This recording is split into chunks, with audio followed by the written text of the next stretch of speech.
What Jeff Bezos did for Melania Trump while gutting his own newspaper will come to be seen as the most glaring symptom of cultural collapse in a democracy hanging on to truth by the barest of threads. Historian Simon Sharma wrote that after the Amazon billionaire and Washington Post owner Jeff Bezos stunned pretty much everyone by cutting at least 300 journalists' jobs at the legendary paper. That's more than a third of its newsroom, and its renewed fears about whether the American media and US democracy can withstand the Trump era. So the paper's executive editor said the reason for the cuts at the Post was simply because it had lost too much money for too long. And it's true that, like most major media organizations, the Post is facing serious financial problems. But as the New York Times' chief White House correspondent pointed out, Bezos could cover 5 years of the Post's estimated $100 million annual losses by dipping into his earnings from just one single week. It doesn't help that just 5 days before the cuts, Amazon, the company that made Bezos one of the richest men on the planet, released its documentary, Melania. The film about the First Lady reportedly cost the company $75 million,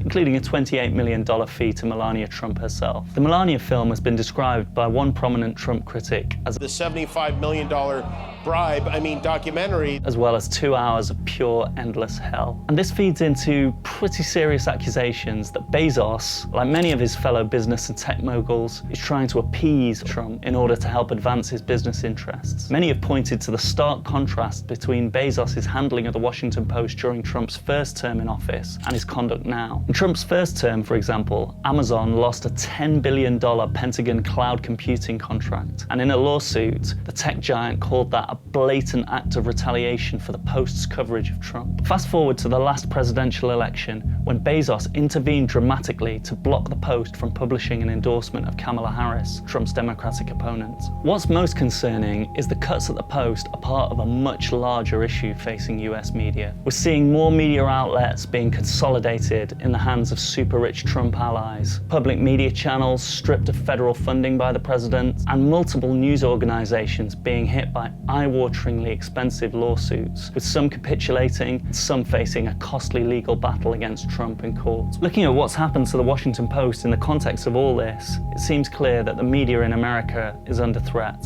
and the ability to hold those in power to account with it.